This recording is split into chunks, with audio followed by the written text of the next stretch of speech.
UGC net Saraswati academy में आरती वर्मा आप सभी विद्यार्थियों को गुड आफ्टरनून। पेपर 2 एजुकेशन, ठीक है। और आप सभी विद्यार्थी पढ़ते आए हैं एजुकेशन, ठीक है। यानी कि सब्जेक्ट आपका एजुकेशन, ठीक है।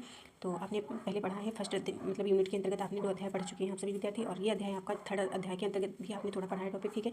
और जिसमें से आपको ये थर्ड अध्याय मतलब ये अध्याय आपका थर्ड है, ठीक है। फर्स्ट यूनिट के अंतर्गत, यानी कि फर्स्ट यूनिट के अंतर्गत जो है थर्ड अध्याय के अंतर्गत आप जो है पढ़ रहे हैं, ठीक है। शिक्षा का जो है समाजशास्त्री उपागम के अंतर्गत आपने हेडिंग्स पढ़ी हैं। प्रतीकात्मक परस्पर क्रिया आपने पढ़ा, ठीक है। और ये जो है संरचनात्मक प्रकारवाद है, ठीक है। इसके बाद आपको दुर्कीम का जो है प्रकारवाद पढ़ना है, ठीक है। इसी तरीके से आपको जो इंपॉर्टेंट है पढ़नी है। फिर इसके बाद जो है अगली क्लास में हम जो है फोर्थ अध्याय आपका स्टार्ट करेंगे, ठीक है। तो यहाँ पे आप सभी विद्यार्थी समझ लीजिए, इसको पढ़ लीजिए, ठीक है। क्या है तो यहाँ पे आप देख सकते हैं, ठीक है। ये हेडिंग्स आपकी दी गई है, ठीक है। संरचनात्मक प्रकारवाद, तो इनके जनक जो है दुर्कीम जी हैं, ठीक है। दुर्कीम है, ठीक है। तो यहाँ पे इनके बारे में जो है अब आप थोड़ा डिटेल में समझ लीजिए ये सब की संरचनात्मक जो है प्रकारवाद क्या होता है, ठीक है। तो आपको जानना है कि समाज का यानी कि समाज की आवश्यकताओं की पूर्ति जिन गतिविधियों द्वारा होती है उनको प्रकार कहा जाता है, ठीक है। यानी कि यहाँ पे बताया गया है कि समाज की आवश्यकताओं की पूर्ति जिन गतिविधियों द्वारा होती है उसको जो है प्रकार कहा जाता है, ठीक है। और समाज की विभिन्न इकाइयाँ जो समाज की पूर्ति कर रहा है, समाज की पूर्ति कर रहा है, ठीक है, उसी को जो है कहते हैं, ठीक है, प्रकारवाद, ठीक है। तो यहाँ पे आप देख सकते हैं कि इसमें जो है बताया गया कि समाज की इकाइयाँ, जैसे कि इकाइयाँ क्या होती हैं तो आप जानते हैं आप सभी विद्यार्थी की इकाइयाँ क्या हैं। तो यहाँ पे देख सकते हैं कि इकाइयाँ राजनीति हो गया, ठीक है, परिवार हो गया, धर्म हो गया, नातेदारी हो गया, ठीक है, विवाह, ये सब आपकी इकाइयाँ हैं समाज की, ठीक है। तो आप समझ गए कि जो है आपकी ये यहाँ तक की आप परिभाषा थी, ठीक है। यहाँ से समाज की आवश्यकताओं की पूर्ति के लिए जिन गतिविधियों द्वारा होती है, ठीक है, उसको प्रकार कहा जाता है। तो आप यहाँ पे आप सभी ने इतना समझ लिया, ठीक है। इसके बाद आपको समझना है कि जो है उन कार्यों का समूह जो समाज को एक प्रतिष्ठित ढांचा देता है, यानी कि उन कार्यों का समूह जो समाज को एक प्रतिष्ठित ढांचा देता है जिस पर एक समाज टिका हुआ है या जिसको आधार मानकर समाज चलता है, ठीक है। आधार मानकर जो है समाज चलता है, कार्यों का समूह मिलकर समाज बनाता है, ठीक है। जो कार्य करते हैं, ठीक है, कार्यों का समूह जो है मिलकर समाज बनाता है। इसके बाद यहाँ पे देख सकते हैं किसी भी इकाई द्वारा, यानी कि किसी भी इकाई द्वारा उससे संबंधित व्यवस्था बनाए रखने में दिया गया योगदान जो होता है संरचनात्मक प्रकारवाद होता है, ठीक है। तो आप सभी विद्यार्थी यहाँ तक कि आपने देखा कि जो है प्रकारवाद क्या होता है, ठीक है। और इसके बाद आपको देखना है और यहाँ पे आप देख लीजिए कि जो है जैसे कि समाज जो होता है जैसे ऐसे आपने देखा इस प्रकार, ठीक है। ये हो गया आपका समाज, ठीक है। ये आपका समाज हो गया, ठीक है। ये आपका समाज हो गया। इसके अंतर्गत जो है कई पार्ट्स हो गए, ठीक है, अंग हो गए, ठीक है। इसके बहुत सारे पार्ट्स हो गए समाज के, ठीक है। यानी कि तो यही जो है तो ये आपके पार्ट्स हो गए, अंग हो गए, ठीक है, जो भी आप कह सकें, ठीक है, आपके समझ में जिस प्रकार से आए। तो इसी प्रकार से जो है समाज, ठीक है, ये समाज है आपने देखा, ठीक है। तो जो है इसके बहुत सारे जो है ये पार्ट्स हो गए, ठीक है, पार्ट या अंग है जो मिल करके जो है काम करते हैं, ठीक है। ये जो मिल करके सारे काम करते हैं ये समाज, और ये जो कई पार्ट्स हो गए ये मिल करके काम करते हैं, ठीक है। तो यही जो है प्रकारवाद होता है, ठीक है। तो आपने यहाँ देखा समाज की इकाइयाँ, तो यही ये इकाइयाँ कह सकते हैं इनको या तत्व कह सकते हैं, ठीक है, अपने हिसाब से। और इसके बाद अधिक जो है जानने के लिए और भी डिटेल में बताएंगे, ठीक है। तो यहाँ पर आप देख सकते हैं ये आपके बुक से है, ठीक है, जो बुक में दिया गया है, ठीक है, वो हमने थोड़ा समझाने के लिए बताया, ठीक है। आप सभी विद्यार्थियों को जो है एक बार में पढ़ने में थोड़ा कम ही समझ में आएगा, क्योंकि ये जो सोशियोलॉजी जो लिए हैं बच्चे, यानी कि समाजशास्त्र विषय सब्जेक्ट अपना जिन चुका है उनको थोड़ा समझ में आएगा ज़्यादा, ठीक है। और यहाँ पे आप सभी विद्यार्थी देख सकते हैं कि जो है यहाँ पे दिया गया है पूरा डिटेल में बताया गया, ठीक है, कि आपका संरचनात्मक प्रकारवाद क्या है, ठीक है, इसके बारे में डिटेल में है। और ठीक है, तो यहाँ पे स्टार्ट करते हुए देख लीजिए संरचनात्मक प्रकारवाद, ठीक है।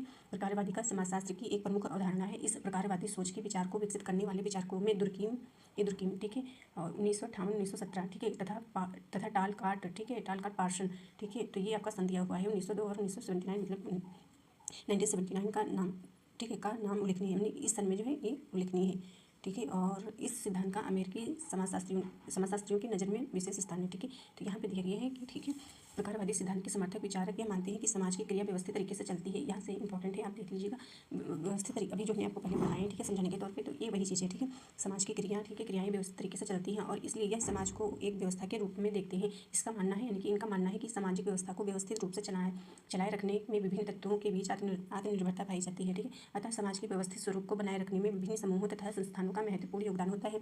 उल्लेखनीय है कि समाजशास्त्र में जो है प्रकारवादी सिद्धांत को जो है जनक इमानुएल दुर्कीम को माना जाता है, ठीक है, इमानुएल दुर्कीम को माना जाता है, यानी कि समाजशास्त्र में प्रकारवादी सिद्धांत, यानी कि जो प्रकारवादी सिद्धांत जो है, ठीक है, ये जो दुर्कीम को माना जाता है। अभी मैंने बताया ना कि आपको जो है जनक है, और इन्होंने इस संदर्भ में बताया है कि समाज में एकता बनाए रखने में धर्म नैतिक आधार प्रदान करते हैं, क्योंकि धर्म नैतिक मूल्य के माध्यम से समाज के एकांकी स्वरूप को प्रदान करते हैं। अतः प्रकारवाद को समझना महत्वपूर्ण है, ठीक है। प्रकारवाद की परिभाषाएं दी गई हैं अलग अलग जो है विचारक के, ठीक है, विद्वानों के अनुसार, ठीक है। तो यहाँ पे देख सकते हैं ये जो है ब्राउन के अनुसार दी गई हुई है, रेडक्लिफ के अनुसार, ठीक है, और एक मार्टिन के अनुसार दी गई है, ब्राउन के अनुसार दी गई है, ठीक है। तो यहाँ पे हमने ये ब्राउन की आपको पढ़ना है, ठीक है। ब्राउन के अनुसार जो है प्रकारवाद की जो है परिभाषा देख सकते हैं आप सभी विद्यार्थी। तो यहाँ पे जो है आपकी परिभाषा दी गई है कि जो है प्रकार को संपूर्ण अनुरक्षण और कल्याण के अंश के योगदान के रूप में परिभाषित किया है। ठीक है, तो यहाँ पे हम आपको थोड़ा इजी तरीके में हम आपको बता दें, यहाँ पे समाज को जो है जीवित रखने की इकाइयों द्वारा जो योगदान दिया जाता है उसे प्रकार कहा गया। ठीक है, उसको जो है ब्राउन ने बोला है। ठीक है, तो समाज को जीवित रखने के लिए जो है इकाई द्वारा जो योगदान दिया जाता है। ठीक है, यानी कि इकाई अभी हमने आपको बताया। ठीक है, जैसे कि विवाह और नातेदारी, धर्म, परिवार, ये सब हो गया, राजनीति। ठीक है, तो ये इकाइयाँ हो गई। ठीक है, तो इसी प्रकार से आपको पढ़ना है, याद करना है। ठीक है, और अगली परिभाषा आपको देखनी है। ठीक है, जूम कर दें थोड़ा।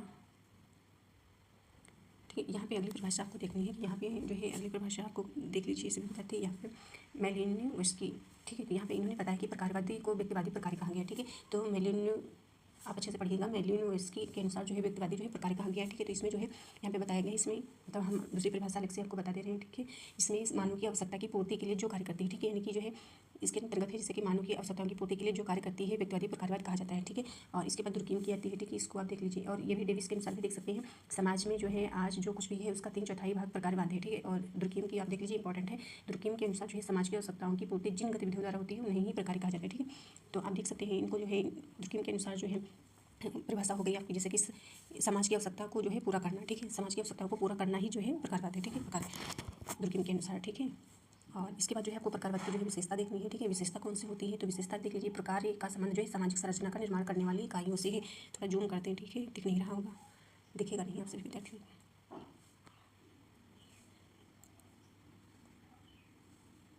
तो यहाँ पे देख सकते हैं प्रकारवाद की जो है विशेषताएं। आपने पढ़ा प्रकारवाद जो है संरचना प्रकारवाद या प्रकारवाद क्या है। ठीक है, इसके बारे में पढ़ा और आपने परिभाषाएं देखी। ठीक है, ब्राउन के अनुसार देखा और मेलिनोव्स्की के अनुसार देखा, ब्राउन के अनुसार देखा, दुर्कीम के अनुसार देखा। ठीक है, अब इसके बाद आपको विशेषताएं पढ़नी है। तो प्रकारवाद का संबंध जो है सामाजिक संरचना का निर्माण करने वाली इकाइयों से है। ठीक है, सभी प्रकार्य नहीं है, केवल उन्हीं कार्यों को प्रकार्य जो है कहा जाता है जो समाज द्वारा अपेक्षित है। ठीक है, और इसके बाद जो है आप देख सकते हैं, आप इसमें जो है हम 1-2 जो पॉइंट्स आपको पढ़ के बता दे रहे हैं, बाकी आप सभी विद्यार्थी पढ़ लीजिएगा डिटेल में। ठीक है, तो यहाँ पे देख सकते हैं प्रकार का प्रयोग सदैव लाभदायक या वांछनीय नहीं होता है। ठीक है, और आप देख सकते हैं प्रकार की परिभाषा मनुष्य के शरीर के आधार पर की जा सकती है। ठीक है, और आपको एक कभी कभी प्रकार जो है स्पष्ट एवं प्रकट होते हैं कि तो कभी कभी अप्रकट भी होते हैं। फिर इसके बाद आप इसको पढ़िएगा जो है दुर्कीम का प्रकारवाद। ठीक है, यहाँ पे आपको जो है दुर्कीम का प्रकारवाद पढ़ना है। ठीक है, अभी हमने जो परिभाषा आपको बताई, ठीक है, व्यक्तिवादी। ठीक है, कि ये जो है व्यक्तिवादी प्रकारवाद है। ठीक है, दुर्कीम।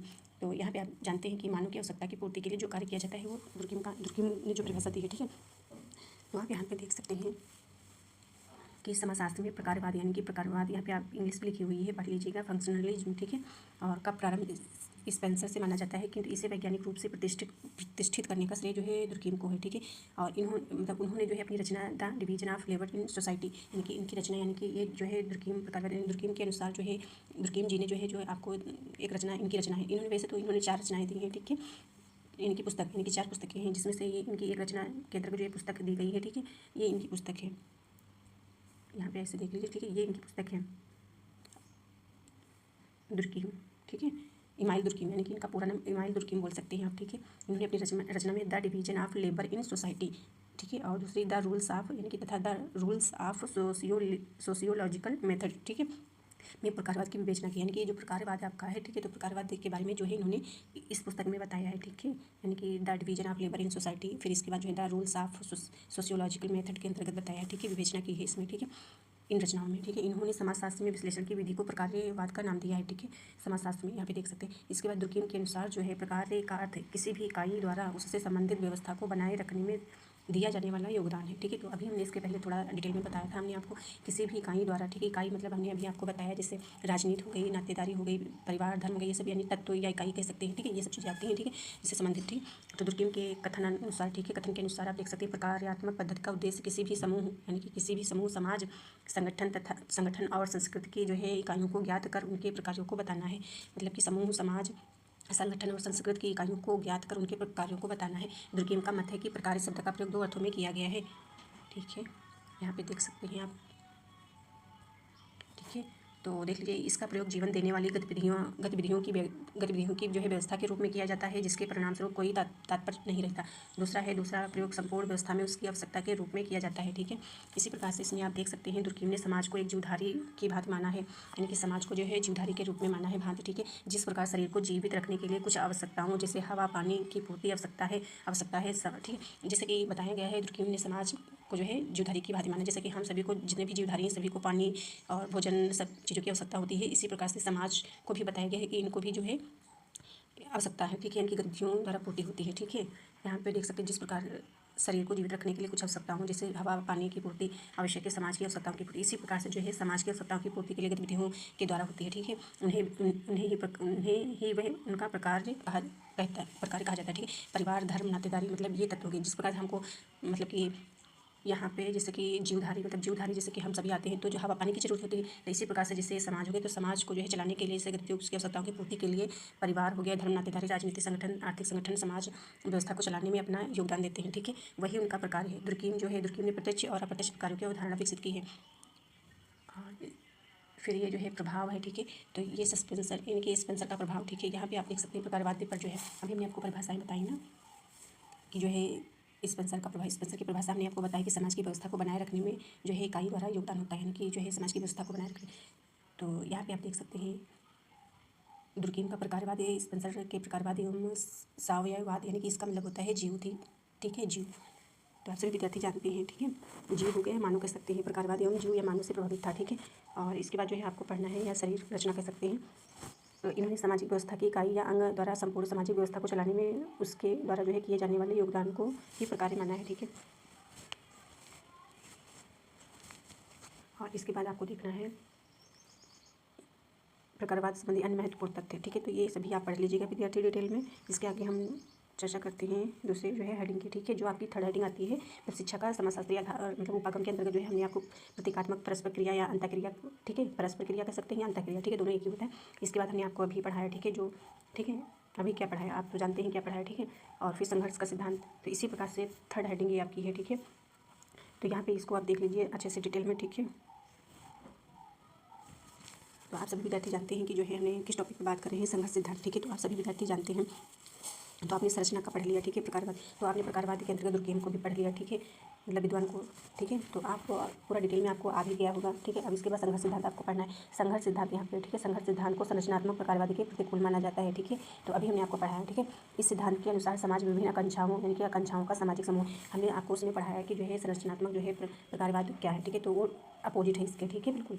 तो आप सभी जानते हैं कि वो जो है समाज की व्यवस्था को बनाए रखने के लिए जो है उस पर बात करता है और समाज की आवश्यकताओं को पूरा करने पे और समाज की व्यवस्था आवश्यकताएं को जो है जीवित रखने के लिए, ठीक है। इसी प्रकार से जो है आपने देखा, ठीक है, यानी कि देखा कि दुर्कीम के अनुसार देखा सामाजिक जो है आवश्यकताओं की पूर्ति करने के लिए समाज, ठीक है। और इसमें जो है देखिए इस सिद्धांत के अनुसार समाज विभिन्न आकांक्षाओं का सामाजिक समूह है, ठीक है, जहाँ जीवन परिवर्तन के विभिन्न आयाम विद्यमान होते हैं तथा विभिन्न सामाजिक सम्मान प्राप्त करते हैं। संघर्ष सिद्धांत की दृष्टि से समाज के संदर्भ में यहाँ मुख्य रूप से शोषण, दमन, अत्याचार का प्रभाव महत्वपूर्ण है। साम्यवादी विचारधारा के प्रबल समर्थक कार्ल जो है मार्क्स है, ठीक है। विचारों से प्रभावित अनेक सामाजिक सिद्धांत को संघर्ष सिद्धांत से अभिप्रेरित बताया जाता है। मार्क्सवाद जो है वादी विचारधारा संघर्ष उपागम का जो है ऐतिहासिक भौतिकवादी जो है विचारधाराओं पर विशेष रूप से बल दिया गया, ठीक है। तो इसको आप सभी डिटेल में पढ़ लीजिएगा, ठीक है। और इसके बारे में हम थोड़ा बताते चलते हैं, ठीक है, आपको समझा देते हैं थोड़ा, ठीक है। देखिए परिभाषा हम आपको एक बता दे रहे हैं, ठीक है, समझने के लिए। यहाँ से जो है ये परिभाषा यहाँ पे आप देख लीजिए सभी विद्यार्थी, ठीक है। तो यहाँ परिभाषा देख सकते हैं, एक परिभाषा हम आपको अलग से बता दे रहे हैं, ठीक है, गिलिन के अनुसार, यानी कि ये जो है क्या है आपका, ठीक है, यानी कि संघर्ष सिद्धांत यानी कि क्या है, ठीक है। तो आप देख सकते हैं संघर्ष व सामाजिक जो है प्रक्रिया है जिसमें व्यक्तियों समूह अपने उद्देश्य की प्राप्ति अपने विरोधी को हिंसा देकर करता है, ठीक है। ये परिभाषा आपकी हो गई। एक आप देख सकते हैं यहाँ पे जो है मैकाइवर एवं पेज के अनुसार, ठीक है, सामाजिक संघर्ष में ही सब क्रियाएं सम्मिलित है, ठीक है, सब क्रियाएं सम्मिलित है जिनके द्वारा मनुष्य किसी उद्देश्य की प्राप्ति के लिए एक दूसरे के विरुद्ध कार्य करते हैं। इंपॉर्टेंट है, नोट कर लीजिएगा, ठीक है। मैकाइवर के अनुसार संघर्ष सहयोग से एक ग्रास पर करता है, ठीक है। और डेविस के अनुसार प्रतिस्पर्धा के परिवर्तित रूप को संघर्ष कहा जाता है, ठीक है। आपके चार परिभाषाएं एक हमने आपको बताया है, ठीक है, गिलिन के अनुसार, ठीक है। यानी संघर्ष का तात्पर्य क्या होता है, संघर्ष का अर्थ केवल जो है लड़ाई नहीं बल्कि असंतोष, शेष और जो है आंशिक असहयोग होता है, ठीक है। और इसके बाद आपको पढ़ना है संघर्ष के कारण क्या होते हैं, ठीक है, कारण प्रकार। तो आप देख सकते हैं संघर्ष के कारण, ठीक है, यानी कि जीवन जीने के संसाधनों में जो है कमी को संघर्ष का मुख्य कारण माना जाता है, यानी कि ठीक है कारण हो सकता है।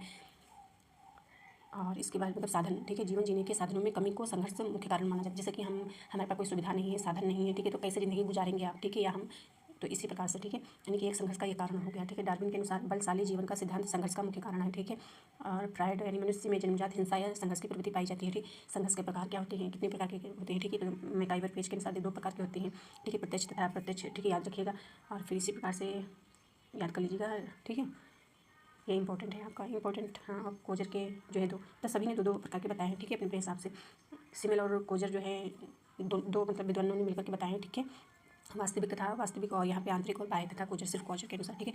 तो संघर्ष के जो है स्वरूप क्या क्या है, ठीक है। स्वरूप के बारे में जो है आप देख सकते हैं, गिलिन और गिलिन संघर्ष के 5 प्रकार के स्वरूप बताए गए हैं। वैयक्तिक, प्रजाति, वर्ग और राजनीति और अंतर्राष्ट्रीय, ठीक है। सिमल के अनुसार 4 प्रकार के बताए गए हैं। युद्ध, कलह, मुकदमेबाजी, ठीक है। मुकदमेबाजी तथा अवैयक्तिक आदर्श नियमों का संघर्ष के परिणाम क्या हो सकते हैं। अंतः समूह में एकता होगी, ठीक है। समूह एकता का भंग होना हो गया। तो इसी प्रकार से आपको पढ़ना है। और यहाँ पे जो है आप ये सिद्धांत आप देख सकते हैं, ठीक है। तो यहाँ पे देख सकते हैं मार्क्स का संघर्ष सिद्धांत, यानी कि इनके जो है जनक जो है कौन है, यानी कि किसने दिया है मार्क्स का, मतलब मार्क्स का जो है संघर्ष सिद्धांत, ये जो है कार्ल मार्क्स ने दिया है, ठीक है। तो आप यहाँ पे देख सकते हैं मार्क्स ने बताया है, यानी कि मार्क्स ने बताया कि पुराने समाज के अंत तथा नए समाज के जन्म के लिए जो है आवश्यक है, ठीक है, यानी कि आवश्यक है। और फिर इसके बाद मार्क्स हमेशा सर्वहारा वर्ग के अधिनायकत्व की स्थापना पर बल देते हैं, ठीक है।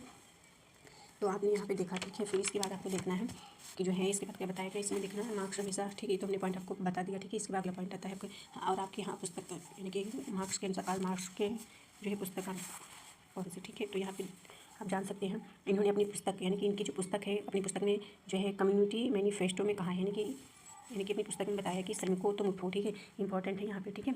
तो इन्होंने अपनी पुस्तक में जो है बताया, ये इनकी पुस्तक है, इसको याद कर लीजिएगा आप सब, ठीक है।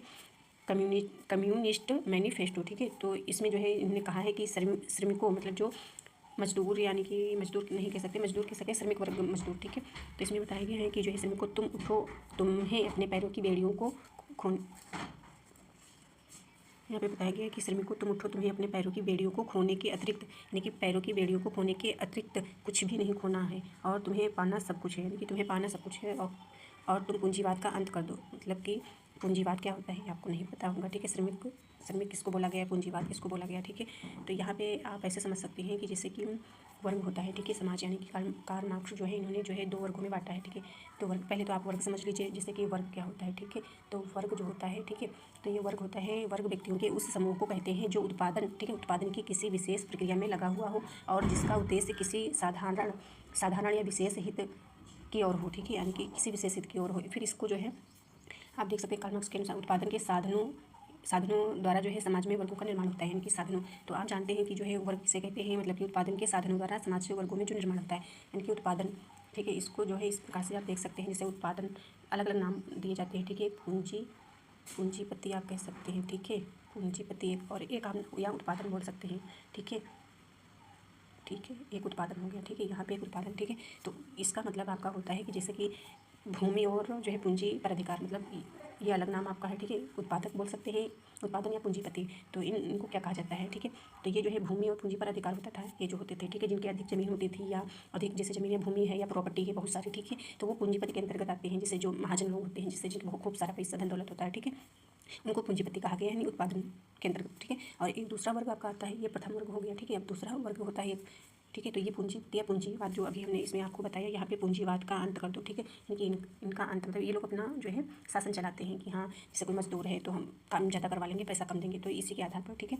और यहाँ फिर इसके बाद दूसरा जो आपका आता है वितरण होता है, ठीक है, वितरण, ठीक है, वितरण, यहाँ पे वितरण है, ठीक है, याद कर लीजिएगा। और दूसरा नाम इसका जो है श्रमिक वर्ग मजदूर हो गया, ठीक है, श्रमिक वर्ग मजदूर, ठीक है, मजदूर।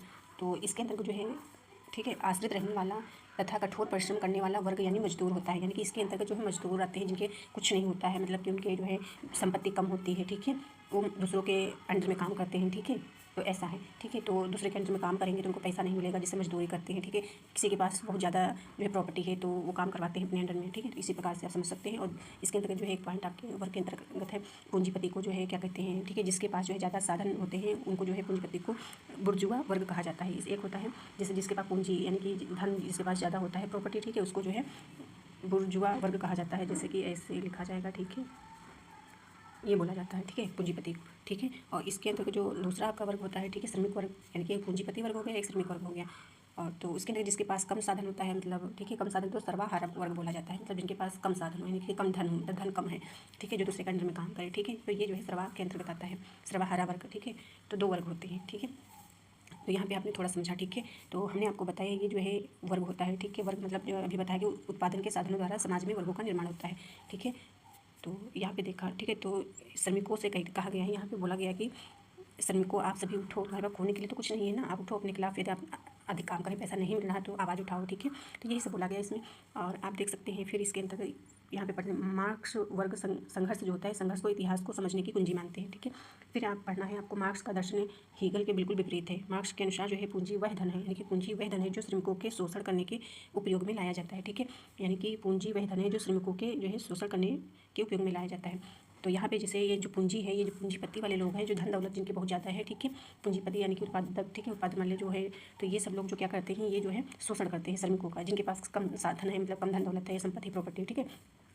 तो इसी प्रकार से बताया गया है इसमें कि जो है पूंजी वह धन है जो श्रमिकों के शोषण करने के उपयोग में लाया जाता है, ठीक है। इस प्रकार शोषण को ही वर्ग संघर्ष का बीजारोपण माना गया है, ठीक है, बीजारोपण माना गया है। फिर मार्क्स ने श्रमिक वर्ग को ही स्थायी रूप में पूंजीवादी वर्ग का जन्मदाता माना है, ठीक है। फिर मार्क्स ने कहा है कि जो है श्रमिक वर्ग को ही स्थायी रूप में पूंजीवादी वर्ग का जो है जन्मदाता माना है, मतलब कि वो काम करते हैं ना, तो इसीलिए। और फिर इसके मार्क्स ने शोषण को जो है संघर्ष का प्रमुख कारण माना है, ठीक है, प्रमुख कारण भी माना है, ठीक है। और फिर इसके बाद जो है मार्क्स वर्ग संघर्ष को पूरे समाज में मानते हैं। इस विचार का विरोध करते हुए हेड्रेनडार्फ ने कहा, ठीक है।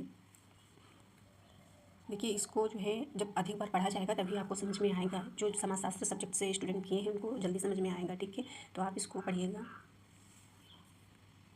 और फिर इसके बाद जो है यहाँ पे आप देख सकते हैं कि वर्ग, यानी कि इसके बाद जो संघर्ष पूरे समाज में जो है कभी भी नहीं हो सकता, ठीक है, और बल्कि समाज के अंतर्गत पाए जाने वाले छोटे छोटे समूहों के बीच होता है। इस प्रकार मार्क्स का कहना है कि स्वयं पूंजीवादी व्यवस्था में ही तीव्रतम वर्ग संघर्ष और पूंजीवाद के विनाश के बीच छिपे हुए हैं। मार्क्स के अनुसार पूंजीवादी व्यवस्था में दिन प्रतिदिन श्रमिक वर्ग में निर्धनता, भुखमरी और बेरोजगारी बढ़ती जाएगी और उनकी दशा उत्तरोत्तर दयनीय होती जाएगी, ठीक है। मार्क्स के अनुसार जो पुराने समाज के अंत और नए समाज के अंत के लिए क्रांति अत्यंत आवश्यक है, यानी कि अपने खिलाफ आवाज़ उठाएं, ठीक है।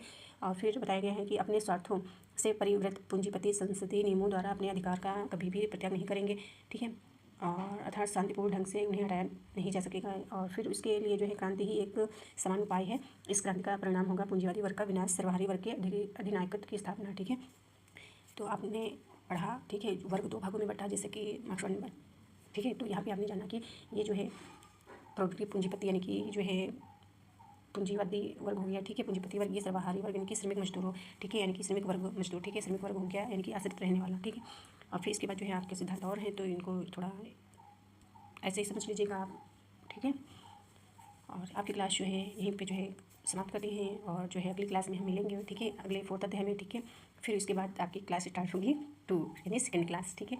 तो आप सभी विद्यार्थी अच्छे से पढ़ते रहें, रिवीजन करते रहें, ठीक है। समय नहीं है, समय आपका चला जाएगा, ठीक है। अभी आपका जो है आंसर की भी आना बाकी है, फिर रिजल्ट आएगा तो उसमें थोड़ा परेशान रहेंगे, ठीक है। तो इसलिए थोड़ा थोड़ा पढ़ते चलें, ठीक है।